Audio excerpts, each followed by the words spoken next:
ప్రభునందు ప్రియులారా, మీ అందరికీ ప్రభు అయిన యేసుక్రీస్తు నామమున శుభములు. పరమగీత ప్రసంగాలకు మరలా మీకు నా ఆహ్వానాన్ని తెలియచేస్తూ ఉన్నాను. నేటి ధ్యానము కొరకు పరమగీత గ్రంథము 1వ అధ్యాయము 6వ వచనాన్ని చదువుకుందాం. నేను నల్లని దాననని నన్ను చిన్న చూపులు చూడకుడి. నేను ఎండ తగిలిన దానను. నా సహోదరులు నా మీద కోపించి నన్ను ద్రాక్ష తోటకు కావలి కత్తిగా నుంచిరి. అయితే నా సొంత తోటను నేను కాయకపోతిని.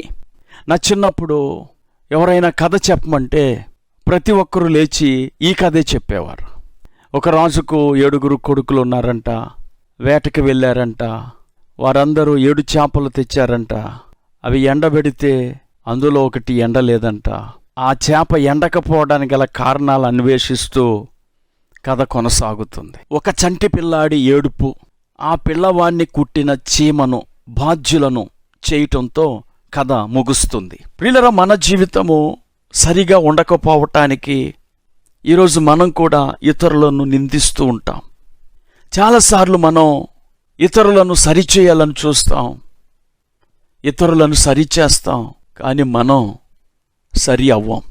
ఒక డాక్టర్ గారు అందరికీ వైద్యం చేస్తూ తన ఆరోగ్యాన్ని సరిగా చూసుకోకపోతే అతడు రోగి అయినప్పుడు అతని వైద్యము కూడా కుంటుపడుతుంది, అతని వైద్య వృత్తి కూడా కుంటుపడుతుంది.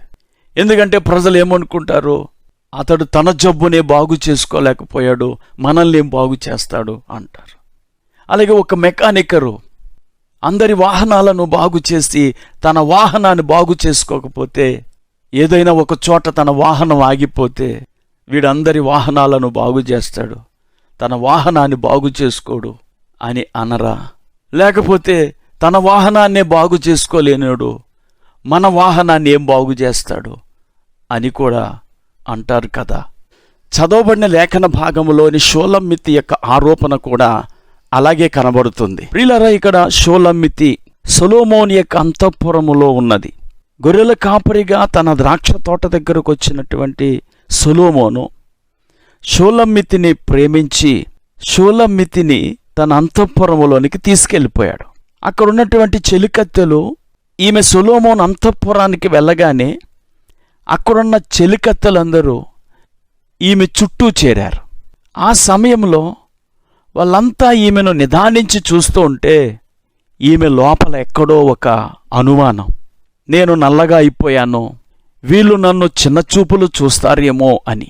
వెంటనే ఆమె, నేను నల్లని దాననని చిన్నచూపులు చూడకండి అని తానెందుకు అలాగైపోయిందో కారణం చెప్తోంది.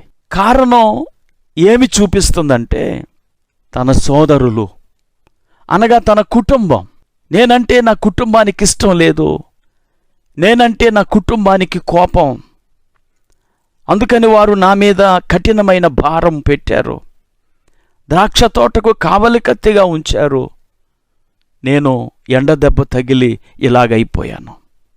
ప్రియులారా, ఇక్కడ షూలమ్మితి సంఘమునకు ఇశ్రాయేలు జనాంగమునకు సాదృశ్యముగా ఉన్నది. సొలొమోను మన ప్రభువైన యేసుక్రీస్తునకు దేవాది దేవునికి సాదృశ్యముగా ఉన్నాడు. అంతఃపురములోనికి వెళ్ళుట క్రీస్తు 2వ రాకడలో సంఘమును తన దగ్గరకు తీసుకుపోవుటకు సాదృశ్యముగా ఉన్నది. ఈ లోకములో మనం ఉండేది కొద్ది కాలమే.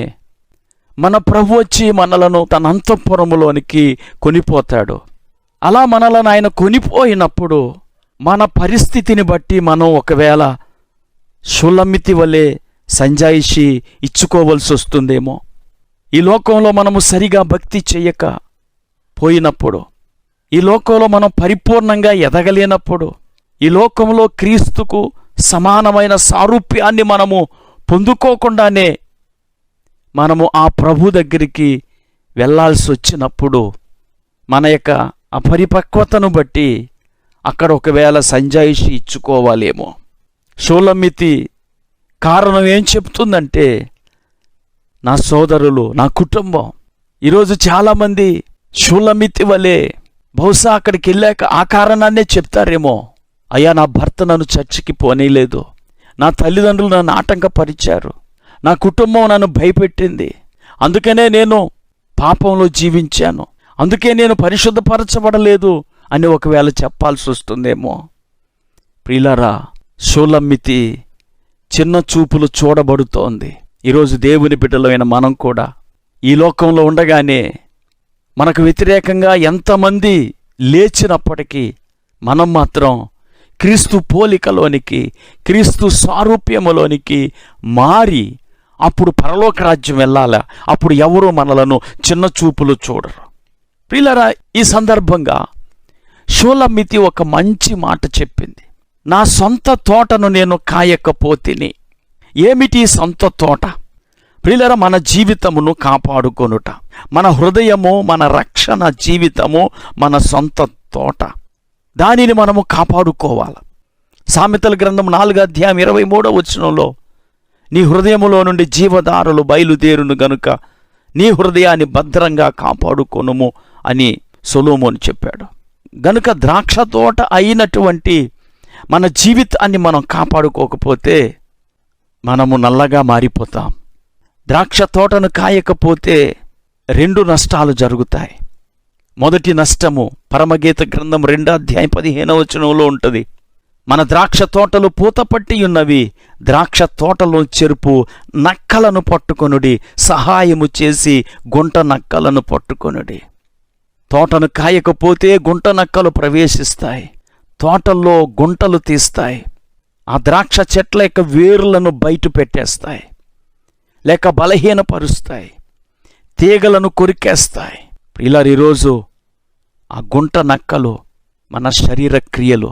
ఎందుకంటే ఇవి శరీరములో దాగి ఉండి అప్పుడప్పుడు మన మీద దాడి చేసి మనలను పాపములోనికి నడిపిస్తాయి. గనుక ఈ గుంట నక్కలు ద్రాక్ష తోటలోని భూమిలో గుంటలు తీసుకొని ఉంటాయి. మన శరీరేచ్ఛలు మన శరీరములో దాగి ఉంటాయి. వీటి వల్ల వేర్లు బయటపడినట్లు విశ్వాసం అనే వేరు బయటపడుతుంది, బలహీనమవుతుంది. తీగలను కొరికేసినట్లు దేవుని కొరకైన మన క్రియలను ఈ గుంట నక్కల ద్వారా ఆటంకపరచబడతాయి. తత్ఫలితంగా ద్రాక్ష తోట ఆశించిన ఫలితాలను ఇవ్వదు. ఇక రెండవదిగా గచ్చ పొదలు, బలురక్కసి చెట్లు బలిసిపోతాయి మన తోటను మనము కాయకపోతే. యెషయా గ్రంథం 5:6 చదవండి. అది శుద్ధి చేయబడదు, పారతో త్రవ్వబడదు, దానిలో గచ్చ పొదలను బలురక్కసి చెట్లను బలిసి ఉండును.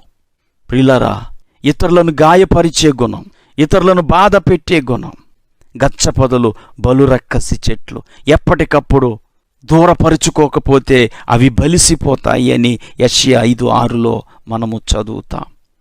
కనుక సొంత తోటను మనము కాసుకోవాలని ఈ షూలమ్మితి యొక్క మాటల ద్వారా మనము తెలుసుకుంటున్నాం. ఎందుకంటే ఏదో ఒక రోజు ఈ లోకాన్ని విడిచిపెట్టేస్తాం. ఇప్పుడు చూడండి, క్రీస్తు రాకడ సూచనలు ఎక్కడికక్కడ జరుగుతున్నాయి. ఒకవేళ క్రీస్తు రాక ఆలస్యం అయితే మన పోకడైనా ఒకవేళ ముందు జరగవచ్చు. యవనస్తులు యాక్సిడెంట్ల ద్వారా ఎంతోమంది చనిపోతున్నారు. వింత వింత రోగాలు విజృంభిస్తున్నాయి.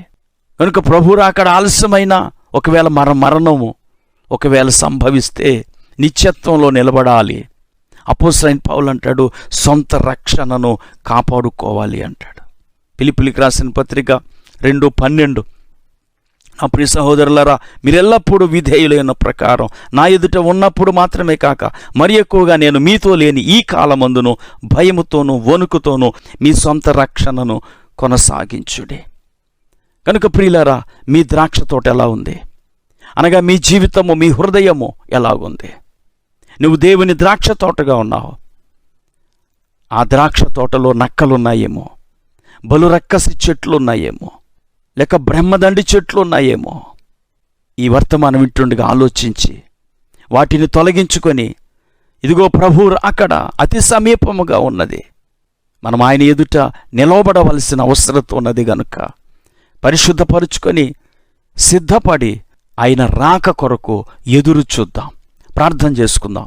కృపాకనికరం కలిగిన మా తండ్రి, నీకు వందనాలు. ఇంతవరకు నీ వాక్యం ద్వారా మాతో మాట్లాడావు. ఈరోజు కుటుంబం అని, పరిస్థితులని మేము మా సొంత పరిశుద్ధతను గూర్చి నిర్లక్ష్యం వహిస్తున్నాం.